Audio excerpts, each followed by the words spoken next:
Dear student, आज की class में हम आप लोगों के सामने उत्तर प्रदेश की जनजातियों से संबंधित महत्वपूर्ण प्रश्नों को लेकर के आया हुआ हूँ। और ये जो जनजातियों से रिलेटेड क्वेश्चन है, ये भिन्न भिन्न परीक्षाओं में पूछे गए आपके कुछ क्वेश्चंस हैं और उसके साथ साथ कुछ अलग से इम्पॉर्टेंट क्वेश्चन इसमें इंक्लूड किया गया है। तो सबसे पहले तो आप लोगों को एक अंदाज़ा मिल जाएगा कि जनजातियों से रिलेटेड किस टाइप के क्वेश्चन आपके परीक्षाओं में पूछता है। तो ये आपका प्रीवियस ईयर से रिलेटेड क्वेश्चंस भी शामिल हैं, उसके साथ साथ कुछ अन्य क्वेश्चन भी इसमें शामिल किए गए हैं। तो यूपी के जनजातियों से संबंधित क्वेश्चन को हम लोग शुरू करते हैं। और पहला क्वेश्चन आपका है कि निम्नलिखित में कौन सी जनजाति उत्तर प्रदेश और उत्तराखंड से संबंधित है। तो इसका आंसर हो जाएगा आपका थारू। और ये थारू जनजाति उत्तर प्रदेश तथा उत्तराखंड दोनों में पाई जाती है तथा ये जनजाति हिंदू धर्म को मानते हैं। अब अगला क्वेश्चन आता है कि निम्नलिखित में कौन सी अनुसूचित जनजाति उत्तर प्रदेश के वाराणसी जिले में नहीं पाई जाती। तो इसका आंसर हो जाएगा आपका सहरिया। और ये जो सहरिया जनजाति है ये आपका वाराणसी में नहीं पाई जाती, बल्कि जो सहरिया जनजाति है ये उत्तर प्रदेश के ललितपुर ज़िले में पाई जाती है, ललितपुर ज़िले में। और बाकी आपका चेरो हो गया, गोंड हो गया, खरवार हो गया, ये सभी जनजातियां आपका उत्तर प्रदेश के वाराणसी ज़िले में पाई जाती है, जबकि सहरिया जनजाति ललितपुर में पाई जाती है। अगला क्वेश्चन कि अगरिया, बैगा तथा भुइया अनुसूचित जनजातियां उत्तर प्रदेश के निम्नलिखित किस ज़िले में निवास करती हैं। तो इसका आंसर हो जाएगा आपका सोनभद्र। और सोनभद्र में आपका अगरिया, बैगा, भुइया ये सभी जनजातियां उत्तर प्रदेश के सोनभद्र ज़िले में निवास करती हैं। अब अगला क्वेश्चन आता है कि उत्तर प्रदेश और उत्तराखंड राज्यों के निम्नलिखित जनजातियों में से किसमें युवा गृह प्रथा प्रचलित है। तो इसका आंसर हो जाएगा आपका भोटिया। और इसी भोटिया जनजाति के अंतर्गत युवा गृह प्रथा का प्रचलन किया गया है। और इस युवा गृह प्रथा के अंतर्गत युवाओं को अपने गृह का निर्माण करने का मौका दिया जाता है और इस प्रथा को रंग बंग के नाम से जाना जाता है। ये भी नोट कर लीजिएगा, इस प्रथा को किस नाम से जाना जाता है। तो इस प्रथा को रंग बंग के नाम से जाना जाता है। अब अगला क्वेश्चन आता है कि उत्तर प्रदेश निम्नलिखित में से कहाँ अनुसूचित जनजातियों की संख्या सर्वाधिक है। तो इसका आंसर हो जाएगा आपका सीतापुर। और 2011 की जनगणना के अनुसार उत्तर प्रदेश में सर्वाधिक अनुसूचित जातियों की संख्या वाला ज़िला जो है वो आपका सीतापुर और दूसरे नंबर पे आपका प्रयागराज है।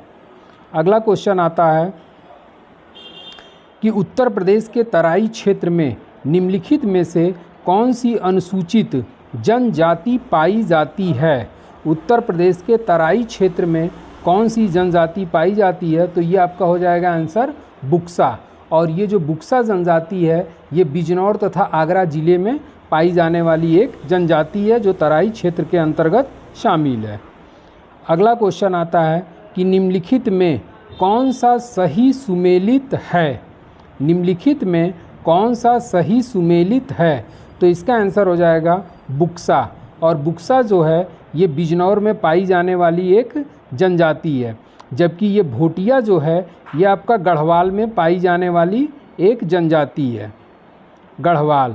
और राजी जो है ये राजी आपका उत्तराखंड, गोरखपुर में ना हो करके ये उत्तराखंड में जनजाति पाई जाती है, जबकि आपका थारू जनजाति कुशीनगर, उत्तर प्रदेश के कुशीनगर जनपद में पाई जाती है। तो एक ही आपका सही सुमेलित आंसर है और वो है बुक्सा जो कि बिजनौर में पाई जाती है। अगला क्वेश्चन आता है कि निम्नलिखित जनजातियों में किसकी जनसंख्या उत्तर प्रदेश में सर्वाधिक है। तो उत्तर प्रदेश में जो सर्वाधिक जनजाति के रूप में पाई जाने वाली जनसंख्या है वो है आपका थारू जनजाति। और ये 2011 की जनगणना के अनुसार थारू जनजाति की पॉपुलेशन सबसे ज़्यादा है जो उत्तर प्रदेश के तराई क्षेत्रों में पाई जाती है। अगला क्वेश्चन आता है कि भारत के निम्नलिखित में किन राज्यों में थारू जनजाति निवास कर रही है। तो उत्तर प्रदेश निम्नलिखित में किन राज्यों में थारू जनजाति निवास कर रही है। तो इसका आंसर हो जाएगा आपका उत्तराखंड और उत्तर प्रदेश। और इसी उत्तराखंड और उत्तर प्रदेश में आपकी थारू जनजाति का मूल निवास माना जाता है। अगला क्वेश्चन आता है कि उत्तर प्रदेश में कौन सी जनजाति दीपावली को शोक के रूप में मनाते हैं? तो इसका आंसर हो जाएगा आपका थारू जनजाति।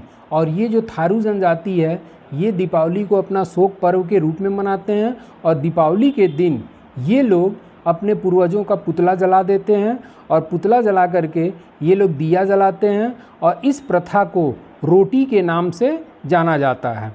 जो भी पूर्वजों का पुतला वगैरह बना करके ये लोग जब उसको जलाते हैं तो इस प्रथा को रोटी के नाम से जाना जाता है। और ये जो थारू जनजाति है ये मुख्य रूप से आपका महाराजगंज, सिद्धार्थनगर, बस्ती, श्रावस्ती, बहराइच जिलों में पाई जाती है। अगला क्वेश्चन है कि निम्नलिखित में अनुसूचित जनजाति बिजनौर में निवास करती है? तो इसका आंसर हो जाएगा आपका माही गिर। और माही गिर जो है ये बिजनौर में निवास करने वाली एक जनजाति है और बिजनौर के ये नजीमाबाद क्षेत्र में ये विशेष तौर पर पाई जाती है।